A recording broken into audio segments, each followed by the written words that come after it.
welcome back to A Better World. This is your host, Mitchell J. Rabin. I'm very glad you're joining us again today.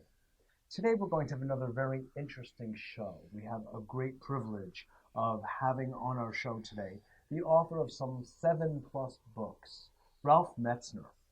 Ralph has been around as a psychologist, as a professor at the California Institute of Integral Studies.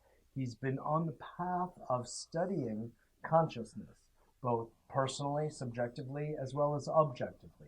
Sort of, you could say, in the lineage of Dr. Timothy Leary from Harvard, Ram Dass, then, of course, Dr. Richard Alpert, and others who were his colleagues and friends. So we're going to have a chance here today to kind of pick Ralph's brain and learn a little bit about how those experiments and all affected him and the way he has come to understand the role and nature of consciousness over these times, as well as the study's ramifications and implications for the notion that we care so much about here, about creating a better world. So, Ralph, it's so nice to have you on the show today. Thank you for inviting me. Absolutely.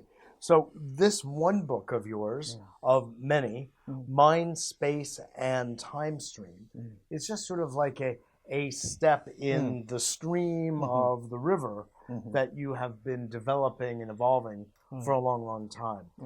But before we kind of get into that, how is it that you found yourself in the context first of Harvard and then Millbrook with Leary et al. Back in the 60s? Right.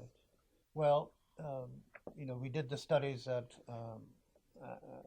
Harvard, and then after Leary and Alpert got fired, and our project basically was moved away from Harvard. Had you been a student, or were you I was a a graduate professor? student. I was a graduate student, and I had finished my PhD in clinical psychology. Leary and Alpert were professors, colleagues, and then I did a postdoctoral fellowship, and we started doing these studies of these so-called psychedelic drugs, which at that time were perfectly legal. Yes. What years were these? This is like the early 60s, Early 60s, 62, 63. Yeah. So the LSD had actually been manufactured at Sandoz in Basel, Switzerland. Right. Yeah, we distributed to different medical schools for psychiatric studies. Yeah, and psychologists. And actually what we worked with was psilocybin, which is the synthetic, also synthesized by Albert Hofmann of Sandoz Chemicals, and it was the synthetic ingredient, the synthetic equivalent of the Mexican magic mushroom, so-called magic mushroom, which Leary had come in contact with in Mexico, and then Sandoz, Albert Hofmann, had synthesized psilocybin, which is the active ingredient of it. That was after LSD, though. Yes, LSD was actually earlier. Back in the early 50s. We didn't work with LSD. At Harvard, we worked with psilocybin. Oh, for was the that first so? two or I three didn't years. realize that. Yeah, we did various projects. The two main projects that we did that I was involved in was we did studies of what we call normal subject, ordinary people, in order to explore what kind of possibilities of consciousness exist, because this was a completely new field. So Harvard at that time, like other American psychology, was basically behaviorist. And behaviorism, as in consciousness Skinnerian. Doesn't exist. Right. Right. Yeah, Skinner was a colleague, and they said consciousness can't be studied. And of course, they were interested in psychoanalysis, so it was kind of a little schizoid sort of paradigm going on. And so we did questionnaire studies. Essentially, before this, it was Skinnerian and psychoanalytic. Right. And then this. Yeah. Yes.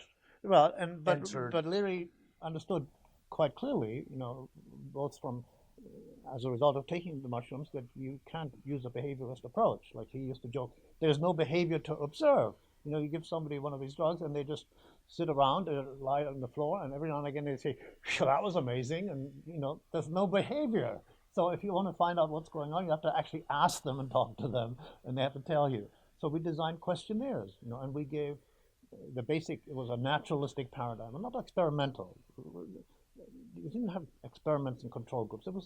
That was not the point. This was like exploration. It was like explorers who the first time go to South America and discover the jungle and all kinds of new animals and plants that they've never seen before, and human beings doing all kinds of strange things in environments and belief systems. So it was a naturalistic field report.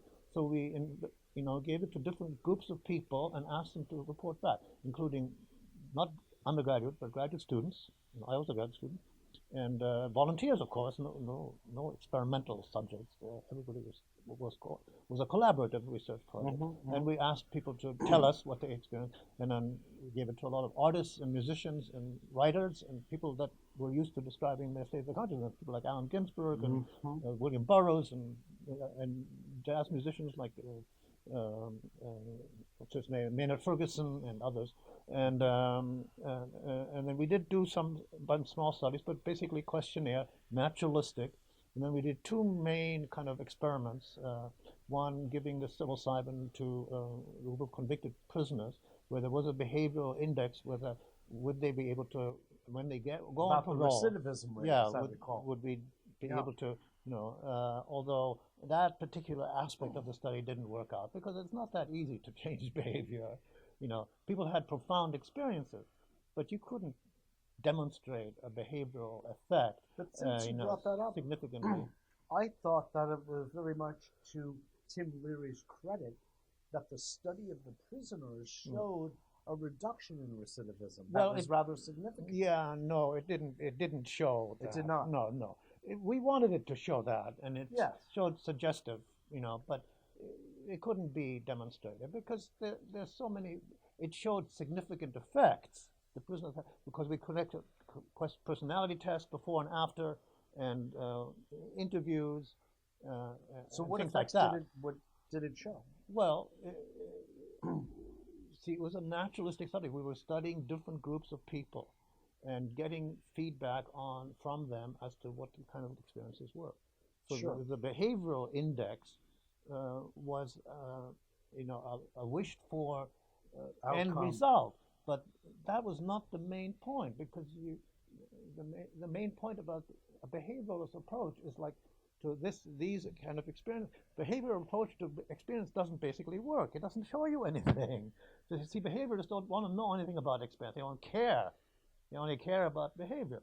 So that was, so we did that. Well, so there was an antagonism that maintained. Well, because it's not like the wish for a certain kind of behavioral outcome isn't a good thing. It's a wonderful thing, but there's way more complexity involved. Exactly. Oh no, I appreciate the point. Yeah.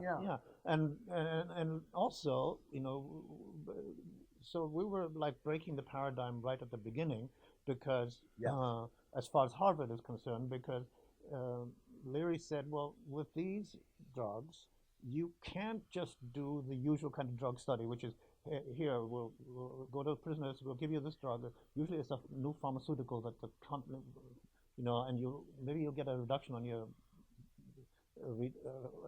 term, on your prison term. And of course, but Leary said, no, we're not going to do that because these drugs affect your mind in a very profound way. And so we're going to take the drug with you. And so we actually did studies in the prison where we had a group of prisoners and a group of graduate students, of which I was one, about half a dozen. And we would, half the students and half the graduate students, including Leary, would, in the morning, and we'd had a whole day set aside, would take psilocybin, and the other half would sit and observe and support. And then in the midday, then we take a break, 3 hours, 3 to 3.5 hours, and then we reverse roles. So everyone felt totally comfortable. We weren't like mad scientists giving drugs to prisoners and observing their reactions, which was the paranoia that everybody had. And we were and like the paradigm, with and it. the paradigm. And and we were getting results from everybody, and we were putting ourselves on the line. And we had bad trips and good trips too, just like the prisoners. And we learned a tremendous amount from each other. So I actually had, half a dozen or more of my first psychedelic experiences in a maximum security prison, with the bars on the window and the wall outside with the prison guards and the machine guns and the power and the whole thing, which is kind of from everything, from our own experiences. Of course, we've done other studies outside. Was the worst kind of setting. And people were saying, oh, you're insane, you're giving this drug that opens consciousness to these violent offenders, you're going to have murder and mayhem. There was never, ever the slightest moment of fear on anybody's part with these so-called violent offenders. Right. It's a complete misunderstanding. They're going to release the unconscious, and the unconscious is full of this savage beast that's all nonsense. The unconscious is not like that. what happened was that people came into this incredibly peaceful state. There were states of consciousness where the prisoners, they were just incredibly blissful and calm, and comradeship and then, but yeah, brotherhood, exactly, and a communality of human beings. And I never had a moment of fear. I had some fear in terms of the stuff I was seeing in my own mind, which of course is part of the thing that you see, and you work through it. And we talked about all experience, and we did demonstrate changes in terms of personality tests. We had before and after personality tests, California's personality inventory, and tremendous behavior and in-depth interviews. So there were changes. We were impressed by and there were statistically significant changes in thinking and personality that lasted for 20 years, because follow-ups was done like 20 years later. But the actual behavior of not committing more crimes and not going back on parole is much more difficult to establish, because you have to have some kind of support system. We were psychologists in the university. We didn't have parole systems, halfway houses, and all that kind of thing, although we did try a little bit. So that was the one main project that we did. The other main project was run by Walter Pankey, who was an MD. But one would take a look at even the study of an examination of personality changes. Of course, yeah, which we did. Possibly contributing to behavioral change. Yeah, we did that, and they were statistically very significant, as well. And so among all of these prisoners that were also part of the experiment, who were in prison for violent offenses, none of them showed any examples of violent behavior while having taken the psilocybin. Zero.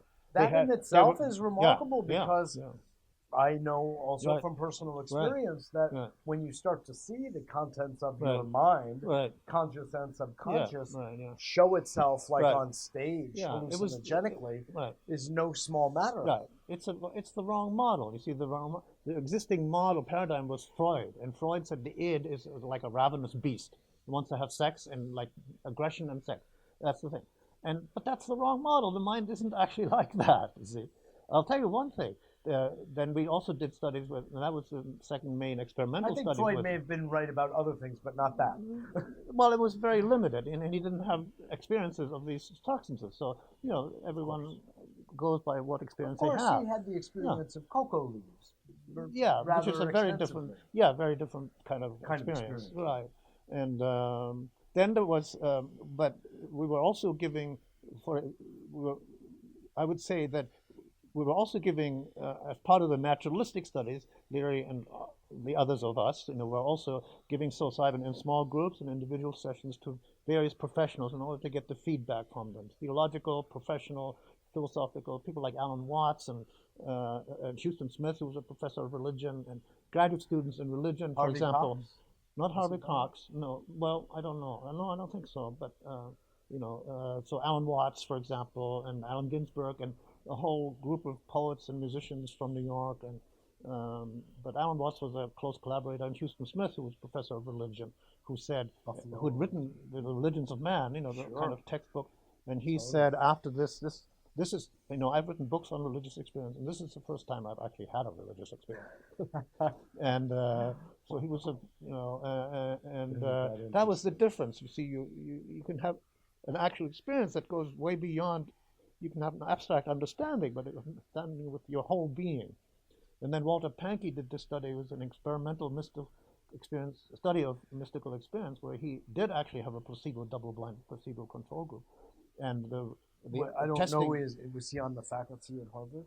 No, he was a divinity student of Andover Theological Seminary, where he was getting a doctorate of divinity. He already was an MD, and so he was getting a PhD, I think, in religious studies. And so he designed a test of the Leary's hypothesis of set and setting. But the important thing is the intention and the context of the experience. So let's get people who are interested in mystical experience from a theological seminary, and do a study during a religious service. So we had there was this well-known preacher at a church in Marsh Chapel in Boston, I forget what his name was, during a Good Friday service. It was called the Good Friday Experiment. In a separate room in the church, we had 5 groups of students, volunteers from this seminary. So they had the religious set and expectation, desire. It was double-blind, placebo-controlled. Some of them were getting the drug, and some of them were not. And I was participating, some of the other graduate students also in the study, and during a service. So the set and the setting. And so in that, and then he gave. So the intention of a religious type of experience, divine experience, and the context of it, the environment. That was Leary's contribution, which I think is widely, which I know is widely accepted in this study of these particular drugs, not other drugs. In these particular drugs, you cannot just give a drug and say, what does this drug do? Because it doesn't really do anything except make you more aware of what's happening in your consciousness and what the internal factors, the intention, the set, the personality that you bring to it, and the setting and the environment, what you bring to it. So it all depends. They're called non-specific awareness amplifier. So in that study, as a double-blind placebo-controlled, so the experimental group, had significantly, with questionnaires and interviews afterwards on like 9 criteria of mystical experience, significantly much higher scores, and interviews confirmed that, and so that was actually, I think, the first and only to this day double-blind placebo-controlled experimental study of mystical experience, because nobody ever thought to do that. It's kind of insane when you think about it, because mystical experience by definition doesn't have anything to do with science after all. This will go beyond science, you see. We're talking about mystical cosmic consciousness and oneness. So you have to to squeeze it into science. Yes and no. Into a science paradigm. Yes. But nobody's done that since then, see? But the MAPS, that organization. Yeah. Well, actually, it's somebody has done something like that. Yeah. Something like that. Right. The whole look. We know that at that time, the entire country was at a very interesting state of mind in itself, and that Tim Leary at a place like Harvard was conducting experiments or explorations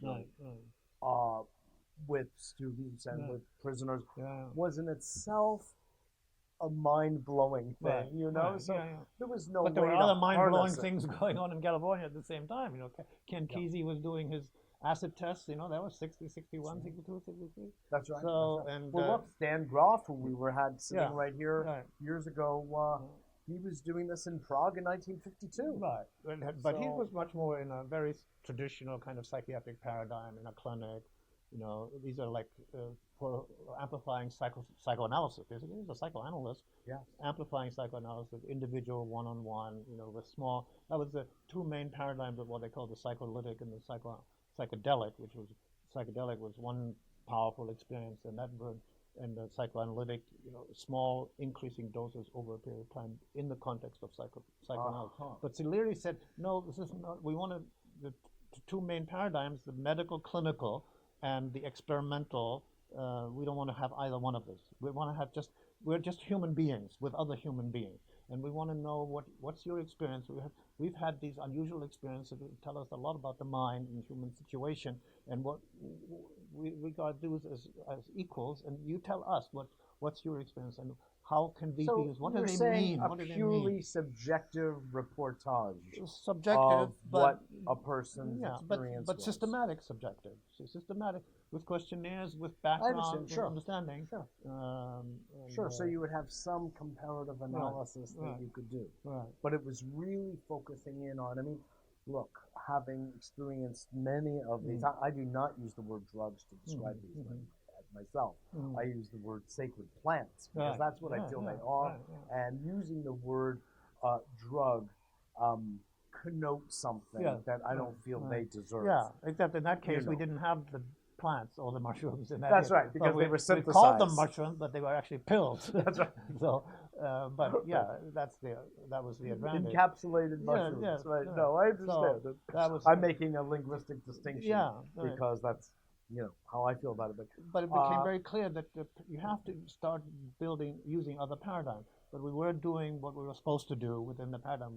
We wrote up the studies, we did questionnaires, we collected the data, we wrote them up in all the journals. There were dozens of different journal articles, so we felt we were doing the right thing. Of course, we had no control over the fact that meantime, other people in the culture were finding the same drugs and taking LSD had already been made and not experimental. Hate Ashbury, man. We don't care about those experiments. That's okay. But hey, in the meantime, drop some acid. Tim Leary was rather outspoken across the country about his experiences, but we didn't how he felt about it. Right, exactly. That's probably what got him fired, is it?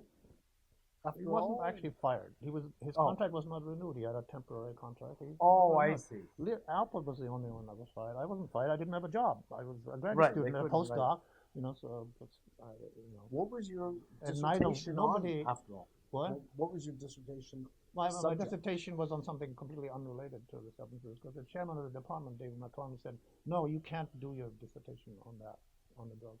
So you started to do it on psychedelics? No. He made it very clear. No, he wasn't going to approve any study on the psychedelics. So because he was already against it. Because he couldn't.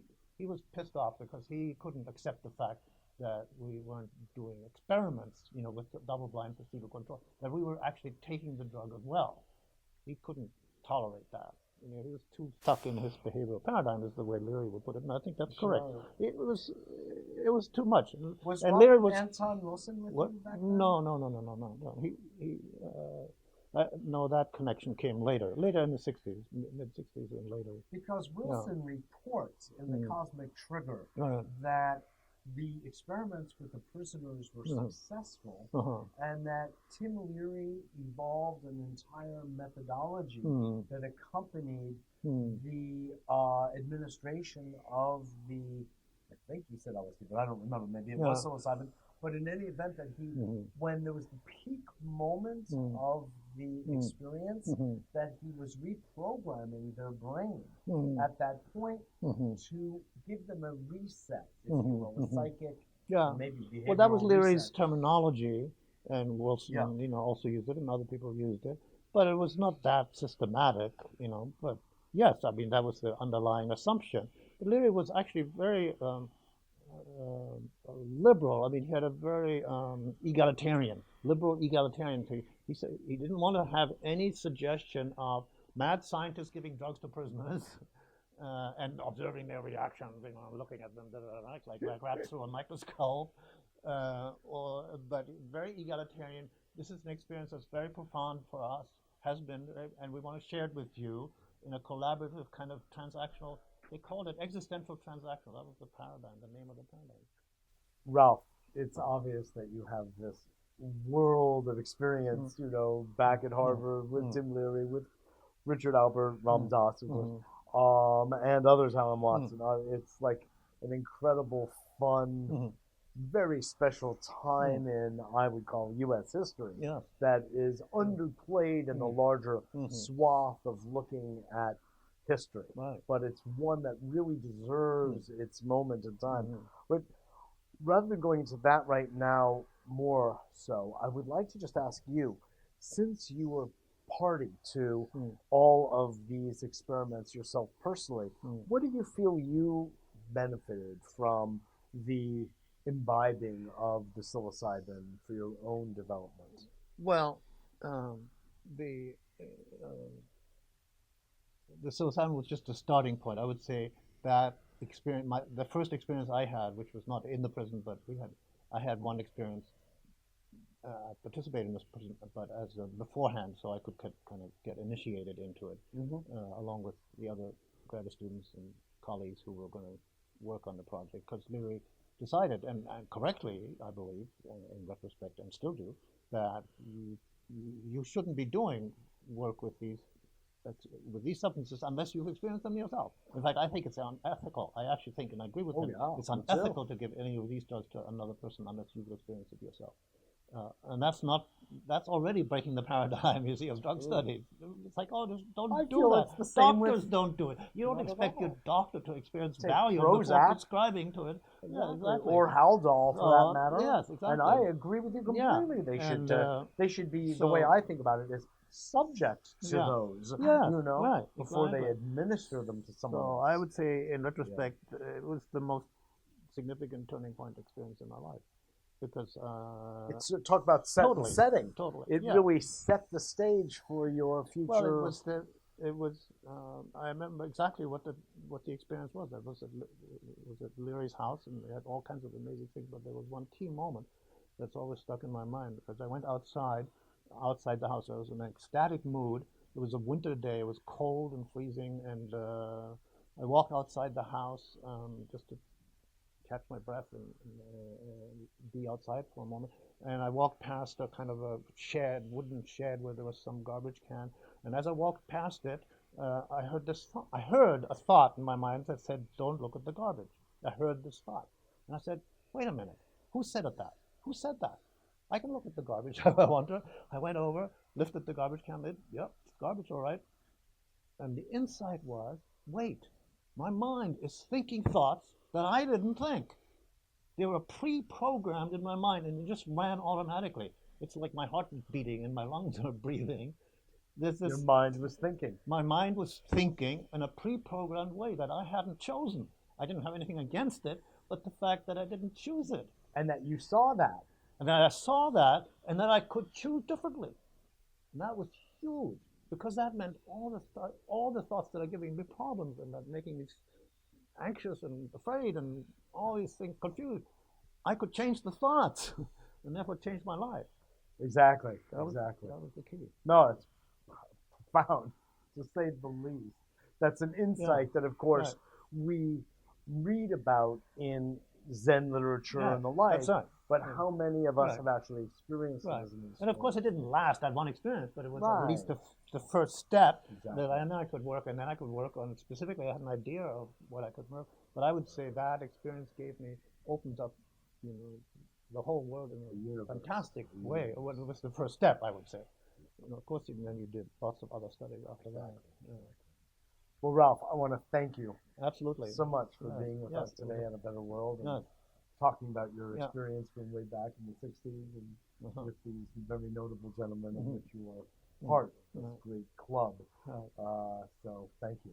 Okay, it was a pleasure talking to you. We'll pick up on this and go into another show. We'd love to have you on.